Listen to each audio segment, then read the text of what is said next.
سورۃ القدر بھی قرآن حکیم کی مشہور ترین صورتوں میں سے ایک صورت ہے، اور یہ پوری کی پوری صورت جو ہے وہ صرف ایک ٹاپک کے اوپر نازل ہوئی ہے، اور وہ ہے لیلۃ القدر۔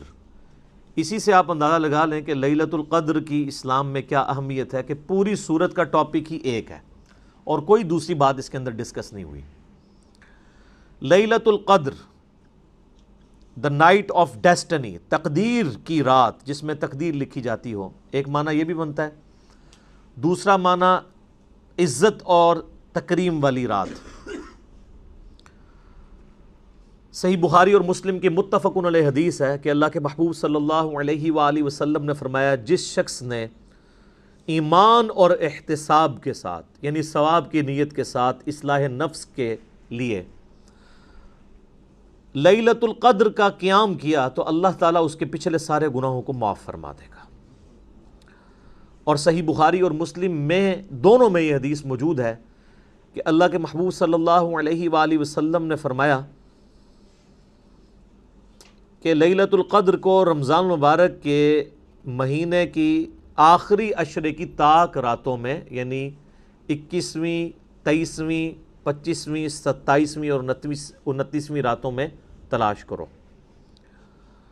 اس کے علاوہ بھی لیلۃ القدر کے اوپر بخاری اور مسلم میں کئی ایک احادیث ہیں۔ آج وہ ٹاپک نہیں ہے، میں نے لیلۃ القدر کے اوپر ایک ڈیٹیل لیکچر آلموسٹ 1 گھنٹے کا ریکارڈ کروا دیا ہے، مسئلہ نمبر 44، شب قدر، شب برات کے حوالے سے۔ اور میں نے اس میں بتایا تھا کہ شب برات سے متعلق بھی جتنی روایتیں لائی جاتی ہیں وہ اصل میں یہی شب برات بھی ہے، چھٹکارے کی رات، اور یہی تقدیر کی رات ہے جس میں اللہ تعالیٰ کی طرف سے اہم کام فرشتوں کے سپرد کیے جاتے ہیں، جس کا ذکر سورہ الدخان کے اندر موجود ہے۔ حامیم والکتاب المبین انا انزلناہ فی لیلۃ مبارکہ، بے شک ہم نے اس قرآن کو ایک بابرکت رات میں نازل کیا۔ انا کنا منذرین، بے شک ہم ڈر سنانے والے ہیں۔ فیہا یفرق کل امر حکیم، یہ وہ رات ہے جس میں اللہ تعالیٰ کی طرف سے ہر اہم کام فرشتوں کے سپرد کیا جاتا ہے۔ امرا من عندنا انا کنا مرسلین، یہ سارے کام ہماری طرف سے فرشتوں کے سپرد کیے جاتے ہیں اور ہم ہی ان فرشتوں کو بھیجنے والے ہوتے ہیں۔ اس کے علاوہ بھی جتنی احادیث ہیں قرآن حکیم میں، آیات آئی ہیں لیلۃ القدر کے حوالے سے، جیسے شہر رمضان الذی انزل فیہ القرآن، وہاں پہ بھی ذکر ہے کہ رمضان کے مہینے میں قرآن نازل ہوا ہے، تو یہ یعنی قرآن کے نزول کی رات شب قدر۔ پھر صحیح مسلم میں حدیث ہے کہ نبی صلی اللہ علیہ وآلہ وسلم ہر پیر کا روزہ رکھا کرتے تھے۔ پوچھا گیا کیوں رکھتے ہیں؟ فرمایا اس دن میں پیدا ہوا اور اسی دن مجھ پہ پہلی دفعہ وحی نازل ہوئی۔ یعنی قرآن حکیم پیر کے دن نازل ہوا، رمضان کے مہینے میں نازل ہوا، جس رات میں نازل ہوا وہ لیلۃ القدر کی رات ہے۔ نبی صلی اللہ علیہ وآلہ وسلم کی پیدائش بھی سوموار کی رات ہوئی ہے، اور اسلام میں رات جو ہے وہ کہتے ہیں یعنی اتوار کی مغرب سے لے کے سوموار کے فجر کا وقت داخل ہونے سے پہلے پہلے اس کو سوموار کی رات کہتے ہیں۔ رات پہلے آتی ہے، دن بعد میں۔ اس لیے آپ دیکھیں کہ رمضان شروع ہوتا ہے تو ہم چاند نظر آتا ہے، روزہ تو اگلے دن ہوتا ہے، لیکن قیام اللیل ہم اسی دفعہ ہی کر لیتے ہیں۔ اس کی وجہ یہ ہے کہ وہ رمضان شروع ہو چکا ہوتا ہے، اور جب رمضان کی آخری رات آتی ہے تو چاند نظر آتا ہے تو آپ تراویح نہیں پڑھتے، کیونکہ شوال کا مہینہ شروع ہو چکا ہوتا ہے۔ تو لیلۃ القدر اللہ تعالیٰ کی طرف سے ایک ایسی رات ہے جس میں اللہ تعالیٰ اہم کام جو ہے وہ پورے سال کے کام فرشتوں کے سپرد کرتا ہے۔ کس کے لیے کتنا رزق لکھا جانا ہے، کس کی موت اس دفعہ ہونی ہے، کون سی نئی روحیں جو ہیں وہ جسموں کے ساتھ اس دنیا میں آنے والی ہیں، یہ ساری ڈیٹیلز جو ہیں وہ فرشتوں کے حوالے کی جاتی ہیں اس ایک رات میں۔ یہ پورے سال کا ایک پلان ہے اللہ تعالیٰ کی طرف سے۔ 1000 سال کا پلان بھی ہے جو سورہ السجدہ میں آتا ہے، وہ 1000 سال کا پلان بھی ہوتا ہے اللہ تعالیٰ کا۔ پھر اللہ تعالیٰ کی طرف سے ویکلی پلان بھی ایک ہوتا ہے، جو بخاری مسلم میں حدیث ہے، صحیح مسلم کے اندر حدیث ہے کہ نبی صلی اللہ علیہ وآلہ وسلم نے فرمایا کہ ہر پیر اور جمعرات کو اللہ کے حضور نامہ اعمال پیش ہوتے ہیں. یہ ویکلی پلان ہے. پھر روزانہ کا بھی ہے، اور وہ حدیث بخاری اور مسلم دونوں میں ہے کہ نبی صلی اللہ علیہ وآلہ وسلم نے ارشاد فرمایا کہ انسان کے ساتھ جو فرشتے اٹیچ ہیں نا، ان کی تبدیلی کا وقت فجر اور عصر ہوتا ہے. جو فرشتے فجر کے وقت آتے ہیں وہ عصر کے وقت واپس چلے جاتے ہیں، اور جو عصر کے وقت آتے ہیں وہ فجر کے وقت واپس چلے جاتے ہیں. اور جب واپس جاتے ہیں تو اللہ تعالیٰ ان سے پوچھتا ہے، حالانکہ اللہ جانتا ہوتا ہے کہ میرے بندوں کو کس حال میں پایا. تو فرشتے کہتے ہیں جب گئے تھے تو فجر کی نماز پڑھ رہے تھے، جب واپس آئے تو وہ عصر کی نماز پڑھ رہے تھے. اور جب دوسری پارٹی حاضر ہوتی ہے تو وہ کہتی ہے کہ جب ہم گئے تھے عصر کی نماز پڑھ رہے تھے، اور واپس آئے تو فجر کی نماز پڑھ رہے تھے. تو یہ روزانہ کا بھی ایک پلان ہے. آپ اس سے اندازہ لگائیں کہ انسان نے اللہ کو سیریس نہیں لیا ہوا، لیکن اللہ نے انسان کو کتنا سیریس لیا ہوا ہے. پورے کے پوری پلاننگ، شیڈیول وہ انسانوں کے گرد گھومتا ہے. وَمَا خَلَقْتُ الْجِنَّ وَالْإِنسَ إِلَّا لِيَعْبُدُونَ. ہم نے جنوں اور انسانوں کو نہیں پیدا کیا مگر صرف اس لیے کہ وہ ہماری عبادت کریں. ہمیں ماننا کافی نہیں ہے، ہماری عبادت بھی کریں. اور عبادت کہتے ہیں ٹوٹل اوبیڈینس کو. اللہ کو سارے مان رہے ہیں، اللہ کی ماننا بھی ضروری ہے، پھر عبادت ہوگی. اور یہ تمام نبیوں کی بنیادی دعوت ہے. وَلَقَدْ بَعَثْنَا فِي كُلِّ أُمَّةٍ رَسُولًا أَنِ اعْبُدُوا اللَّهَ وَاجْتَنِبُوا الطَّاغُوتَ. بے شک ہم نے ہر قوم میں کوئی نہ کوئی پیغمبر بھیجا اسی ایک بنیادی دعوت کے ساتھ کہ عبادت اللہ کی کرنی ہے اور طاغوت سے اجتناب کرنا ہے. اللہ کی مخالفت پہ جو لوگ کھڑے ہیں، چاہے وہ شیطان ہو چاہے انسان ہو، ان کی مخالفت کرنی ہے، عبادت کرنی ہے اللہ کی. ہمیں جو گھٹی میں چیز دی گئی ہے کہ اللہ کو ماننا کافی ہے، اللہ کی ماننا ضروری ہے، اللہ کو ماننا کافی نہیں ہے. اب آ جائیں جی اس طرف سورۃ القدر. باقی ڈیٹیل مسئلہ 44 آپ دیکھ لیں، بلکہ آپ یوٹیوب پہ شب قدر، شب برات یہ لکھیں تو انشاءاللہ سب سے ٹاپ پہ میرے کلپ کھلے گا. لاکھوں لوگوں نے یہ ویڈیوز دیکھی ہوئی ہیں میری، اور ساتھ میرا نام لکھ دیں تو آسانی سے یوٹیوب کو پتہ چل جائے گا. حافظہ اللہ تعالی. بسم اللہ الرحمن الرحیم. انا انزلناہ فی لیلۃ القدر. بے شک ہم ہی نے نازل کیا ہے اس قرآن کو ایک قدر والی رات میں، جس میں تقدیر کے فیصلے لکھے جاتے ہیں، ایک عزت والی رات ہے. وما ادراک ما لیلۃ القدر. اور تم کیا جانو کہ لیلۃ القدر کیا ہے. لیلۃ القدر خیر من الف شہر. لیلۃ القدر جو ہے وہ تو 1000 مہینوں سے بڑھ کر ہے. یعنی اگر کوئی شخص 1000 مہینے تک عبادت کرے اور اس ایک رات میں نفلی عبادت کر دے تو اس کے ایکویلنٹ ہے. یہ نہیں ہے کہ کوئی بندہ ہے اس رات میں نماز پڑھ لے، اس کے بعد اس کو جو ہے وہ 81-82 سال تک نماز پڑھنے کی ضرورت ہی کوئی نہیں ہے. یہ نفلی نماز کی، نفلی عبادت کی بات ہو رہی ہے. فرض تو میرے بھائی اللہ بڑا ڈرڈ ہے، وہ تو روزانہ آپ کو مرنا پڑے گا اللہ کے لیے. ایک دن مرنے پہ تو اس نے جنت دینی نہیں ہے، روزانہ ہی ہر لمحے میں اللہ کے لیے مرنا پڑے گا. آپ کو یہ ڈیسیژن کرنا ہوگا کہ اس معاملے میں میرے رب کی کیا مرضی ہے، میں نے اس کے پیچھے چلنا ہے، اور جس چیز سے اللہ ناراض ہوتا ہے اس سے کنارہ کشی اختیار کرنی ہے. تو 1000 مہینوں سے بہتر ہے. تنزل الملائکۃ والروح فیہا باذن ربہم. اس رات میں فرشتے نازل ہوتے ہیں روح قدس کے ساتھ، یعنی فرشتوں کے سردار جبرائیل علیہ السلام اور ان کے ساتھ باقی فرشتے اللہ کے اذن سے نازل ہوتے ہیں. من کل امر، ہر کام اللہ کی طرف سے لے کر. یعنی اللہ تعالیٰ جو فرشتوں کے ذمہ کام کرتا ہے وہ اس رات کے اندر ان کا نزول ہوتا ہے. اور یہ باقی جو عوام الناس میں کہانیاں مشہور کی ہوئی ہیں نا جی، وہ اس رات سمندر کا پانی میٹھا ہو جاتا ہے، درخت سجدے میں گر جاتے ہیں، یہ ساری کہانیاں میرے بھائی. اب تو CCTV کیمرے ہیں، جہاں گرتے ہیں وہاں لگا لیں کیمرہ. آپ کے بزرگ کہانیاں کراتے رہے، ساری کہانیاں پکڑے گی. اب وہ جب ہم کہانیاں پکڑتے ہیں نا، وہ کہتے ہیں نہیں بزرگوں کی توہین کرتے ہیں. بھئی بزرگوں نے اپنی توہین خود کروائی ہے، نہ وہ اتنی لمبی لمبی چھوڑ کے جاتے کہ وہ پکڑی جاتی. اب فرشتوں ان کا درختوں کا سجدے میں گرنا تو ایک فزیکل فینومینا ہے نا. چلیں فرشتوں کا آنا ایک روحانی فینومینا ہے، وہ تو آپ کیمرے میں کیچ نہیں کر سکتے. لیکن یہ کہنا کہ جی وہ اس رات سجدے میں درخت گر جاتے ہیں تو یہ فزیکل فینومینا ہے نا. تو CCTV کیمرے پوری دنیا میں لگے ہوئے ہیں، کہاں درخت سجدے میں گرتے ہیں؟ ایسا نہیں ہوتا. وہ جس سمندر کا پانی میٹھا ہو جاتا ہے، اور سر سمندر کا پانی کوئی میٹھا نہیں ہوتا، کراچی والوں سے پوچھ لیں۔ اور اگر آپ کو یقین نہیں آتا تو لیلۃ القدر اگر اتنی آسان ہے تلاش کرنی آپ کے لیے، تو آپ جا کے 10 دن کے لیے وہاں پہ اعتکاف کر لیں۔ سمندر کے کنارے مسلمانوں کو اعتکاف کرنا چاہیے، تو روزانہ چیک ہو جائے، مغرب کے وقت ہی جب سمندر کا پانی میٹھا ہو تو وہ پورے ملک میں اناؤنسمنٹ ہو جائے، اور ہماری روحت لال کمیٹی کے چیئرمین ٹی وی پہ آ کے کہہ دیں کہ ہاں جی کراچی کا پانی میٹھا ہو چکا ہے، تمام اہل وطن سے گزارش ہے کہ آج لیلۃ القدر ہے، اس کو فالو کریں۔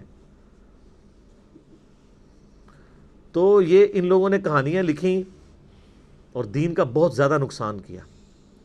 اللہ کا شکر ہے کہ یہ سچائی کی آواز اس پلیٹ فارم سے بلند ہوئی ہے کہ لوگ بے دین ہونے سے بچ گئے ہیں، ادروائز یہ جو دین ان لوگوں نے پیش کیا تھا، ان درمیانے بزرگوں نے، پرانے بزرگوں نے نہیں نا، پرانے بزرگ وہ ہیں جن کی یہ کتابیں ہیں، درمیانے بزرگ وہ ہیں جو آج سے 500 سال پہلے، 800 سال پہلے، 1000 سال پہلے گزرے۔ اسلام کو تو نبی علیہ السلام کے ذریعے طاقت ملے ہوئے 1400 سال ہو چکے ہیں، ویسے تو اسلام حضرت آدم کے زمانے سے، یہ سارے درمیانے بزرگ ہیں۔ میرا یوٹیوب پہ ایک کلپ بھی ہے، درمیانے بزرگوں اور پرانے بزرگوں میں فرق۔ یہ جتنے بزرگوں کو کوٹ کرتے ہیں ان میں سے ایک بھی پرانا نہیں ہے۔ ہاں ہمارے اعتبار سے پرانا ہے، وہ تو 8 سے 500 سال بعد جو ہے وہ غلام احمد قادیانی بھی پرانا ہو جائے گا، لیکن ہم نے جو لوگوں کو بتایا اس کے حساب سے وہ درمیانہ ہی رہے گا۔ پرانے بزرگ پہلے 300 سال کے ہیں، صحابہ، تابعین، تبع تابعین، بعد میں تو کہانی باز ہیں، ان کی کہانیاں جو ہے وہ پرانے بزرگوں سے ملتی نہیں ہیں، تو ان کو آپ پرانے بزرگ کہنا چھوڑ دیں، درمیانے بزرگ بشکار لیں۔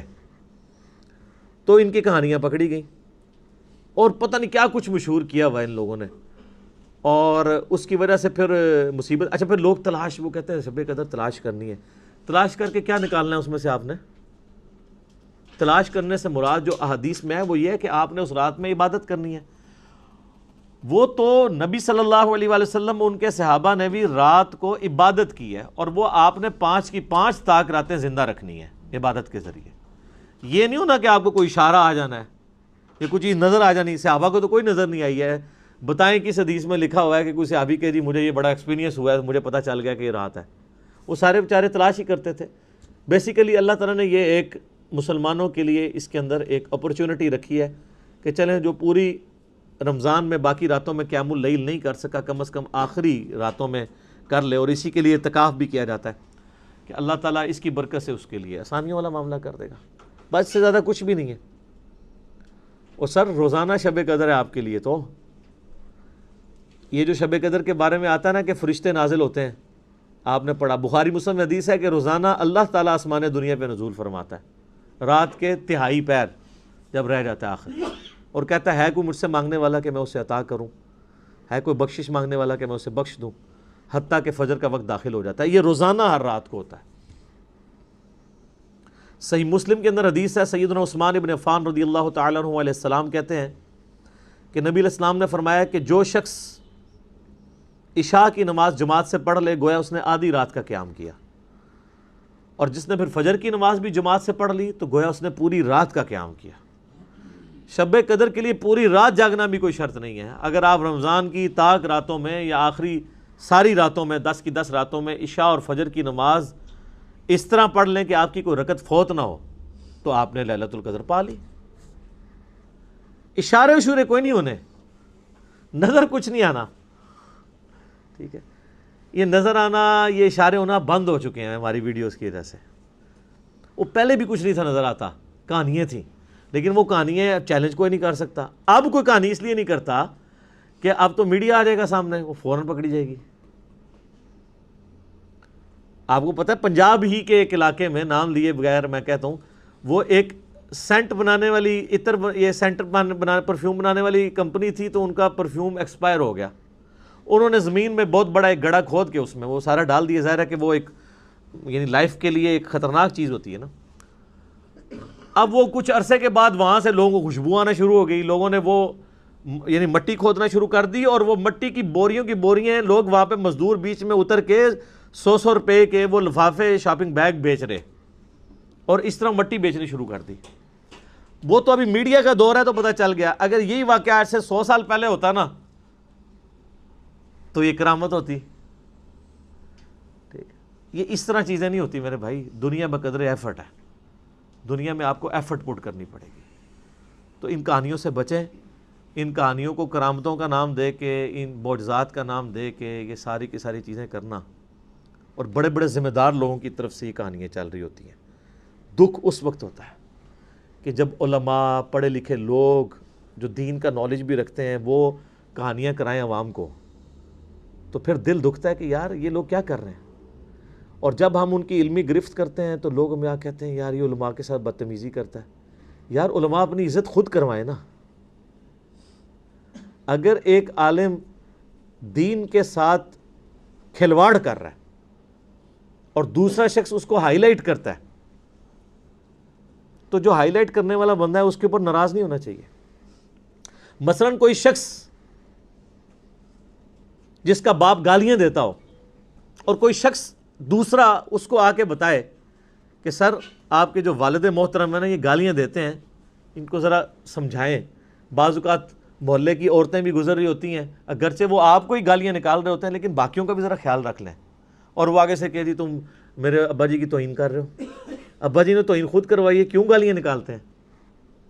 اب پاکستان میں ایک بہت بڑی شخصیت ہے, یعنی میں دلی طور پہ ان کی بڑی قدر کرتا ہوں, اور جب ان پہ قاتلانہ حملہ ہوا تھا تو سب سے پہلے میری ویڈیو سامنے آئی تھی. اپنے ان کے فرقے کے لوگوں کی تو آنی تھی نا, دوسروں نے تو توفیق نہیں ہونی تھی. مفتی تقی عثمانی صاحب, اسلامی بینکنگ کے حوالے سے جو ان کی ایفرٹس ہیں وہ ایکسٹراڈنری ہیں. لیکن وہ اگلے دن ایک جگہ بیٹھ کے وہ حدیث شریف کا درس دے رہے ہیں. اب درس دیتے دیتے یعنی حدیث شریف کے درس میں کہانی تو نہیں آنی چاہیے. جیسے یہ ہم جب چھوٹے چھوٹے تھے نا تو وہ ہم سلیبس کی کتابوں میں کہانیاں رکھ کے پڑھا کرتے تھے. اس وقت موبائل تو نہیں ہوتے تھے نا, تو ماں باپ کہانیاں پڑھنے سے روکتے تھے, تو وہ پھر سائنس کی کتاب میں یا فزکس کی کتاب کے اندر کہانی رکھ کے لوگ پڑھا کرتے تھے. اسکول میں ٹیچر بھی پکڑ لیتے ہوتے تھے. یہی کام ہمارے علماء کر رہے ہیں. سامنے رکھی تو بخاری شریف ہوتی ہے, بیچ میں اپنی کہانی رکھی ہوتی ہے. لوگ یہی سمجھ رہے ہوتے ہیں بخاری شریف میں لکھا ہوا ہے.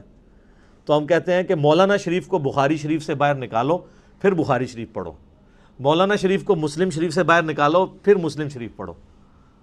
وہ آدھی تو مسلم شریف ہوتی ہے, آدھی مولانا شریف ہوتی ہے. تو وہ مفتی صاحب جو ہیں وہ درس حدیث دیتے ہوئے فرماتے ہیں کہ امام حنیفہ رحمہ اللہ تعالی وضو کے جو گرتا ہوا پانی ہے نا, وضو کے دوران جو جسم سے لگ کے گرتا ہے, اس کو کہتے ہیں مائع مستعمل, استعمال شدہ پانی. اچھا یہ لفظ بھی اتنے موٹے موٹے بولتے ہیں تاکہ لوگوں پہ روب پڑ جائے. ماں کہتے ہیں پانی کو مستعمل, استعمال شدہ. تو مائع مستعمل کو وہ ناپاک خیال کرتے تھے امام حنیفہ, اور وہ اس کی دلیل وہ دیتے ہیں پھر, حالانکہ مائع مستعمل سے بچنا ہی امپاسبل ہے. میرے بھائی جب آپ وضو کریں گے اس کے بعد جو تری آپ کے ساتھ لگی رہتی ہے وہ تو کپڑوں پہ ہی لگنی ہے. کوئی دنیا کا بندہ, کوئی صحابی, کوئی بزرگ انکلوڈنگ نبی صلی اللہ علیہ وآلہ وسلم بھی وضو کرنے کے بعد وہ وضو کے پانی سے بچ سکتے ہیں؟ وہ کپڑوں پہ ہی لگے گا. یہ تو یہ ہے کہ بندہ ننگا ہو کے وضو کرے اور جب تک پورا جسم خشک نہ ہو جائے کپڑے نہ پہنے, یہ تو کوئی نہیں کرتا. تو پہلی چیز تو یہ کہانی سٹارٹ ہی غلط ہوتی ہے. وہ کہتے ہیں مائع مستعمل کو ناپاک سمجھتے تھے, اور آگے ریزن دیتے ہیں وہ کہ ہوتا یہ تھا کہ امام حنیفہ رحمہ اللہ کشف کے ذریعے اللہ ان کو یہ دکھا دیتا تھا کہ کوئی شخص وضو کر رہا ہوتا تھا, تو چونکہ بخاری مسلم میں حدیث ہے کہ جب کوئی وضو کرے تو وضو کے ساتھ اس کے گناہ بھی دھلتے ہیں, تو وہ گناہ دھلتے ہوئے دیکھ لیتے تھے. اب ان کو چونکہ گناہ دھلتے ہوئے نظر آتے تھے اس پانی کے اندر, تو اس لیے وہ پانی کو ناپاک سمجھتے تھے. حالانکہ پانی کے اندر فزیکلی تو گناہ نہیں داخل ہوا, یہ بھی تو ایک انٹلیکچوئل چیز ہے. انٹلیکچوئل چیز سے ناپاکی کیسے ہو سکتی ہے؟ ایک ذہنی چیز ہے نا. وہ فزیکلی وہ گناہ تو وہ جس وقت کر لیا اسی وقت کر لیا.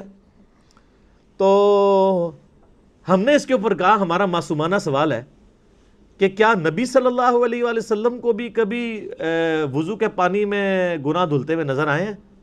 کوئی ضعیف روایت دکھا دیں ہمیں. حالانکہ آپ کے پاس تو غیبی خبریں بھی آتی تھیں. اللہ تعالیٰ آپ کو عذاب قبر بھی دکھا دیتا تھا, صرف اس لیے تاکہ امت کی اصلاح ہو. صحابہ کو بھی نہیں نظر آیا. مسلم شریف کی حدیث سے آپ نے فرمایا میں نے ارادہ کیا میں تمہارے لیے دعا کروں اللہ تمہیں عذاب قبر سنوا دے, لیکن پھر مجھے ڈر ہوا کہ تم مردے دفنانا چھوڑ دو گے. صحابہ تو عذاب قبر بھی نہیں دیکھ سکتے, یہ کہتے ہیں بزرگوں کو کشف القبور ہوتا ہے.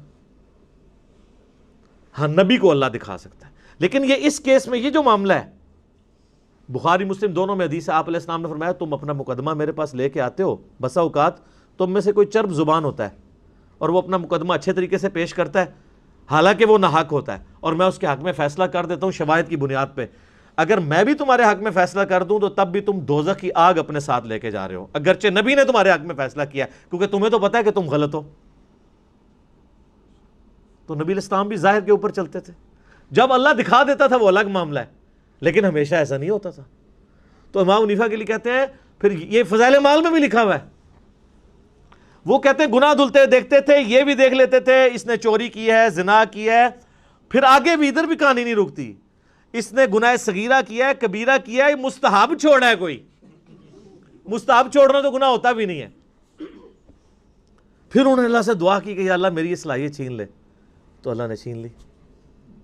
اچھا جب ہم کہتے ہیں یار یہ کہتے ہیں اللہ نہیں دکھا سکتا، تو سر بریلوی بھی تو یہی کہتے ہیں نا کہ اللہ چاہے تو ہمارے اولیاء مرنے کے بعد مدد نہیں کر سکتے. ادھر آپ کیوں کرتے ہیں ایسے کر کے؟ وہ بھی تو اللہ کو ہی ڈال رہے ہوتے ہیں بیچ میں. اللہ کو ڈالنے سے ہر چیز حلال ہو جاتی ہے. صرف وہی چیز وَلَا تَقُولُوا عَلَى اللَّهِ إِلَّا الْحَقِّ، اللہ پر کوئی ایسی بات نہ کرو سوائے اس کے جو حق سے ثابت ہے. کل کو آپ کہیں گے جی اللہ چاہے تو موسیٰ کو دوزخ میں پھینک دے اور فرعون کو جنت میں لے جائے، تو ہم کیا کہیں گے؟ لعنت اللہ علی الکاذبین لا تبدیل لکلمات اللہ، اللہ کے کلمات نہیں بدل سکتے، ایسا نہیں ہوگا. تو اللہ کو ڈال کے کہتے ہیں کرامت ہوگی. یہ کرامت اس طرح نہیں ہوتی. بخاری مسلم کی حدیث ہے کہ نبی صلی اللہ علیہ وآلہ وسلم فرمایا اللہ تعالیٰ ایک گنہگار شخص کو قیامت والے دن اپنے قریب کرے گا اور اس کے ساتھ سرگوشی فرمائے گا، اس کو ایک ایک گناہ اس کا یاد کروائے گا. قریب ہے کہ وہ سمجھے گا مارا گیا. اللہ فرمائے گا دنیا میں بھی پردہ رکھا تھا نا، آج بھی پردہ رکھوں گا.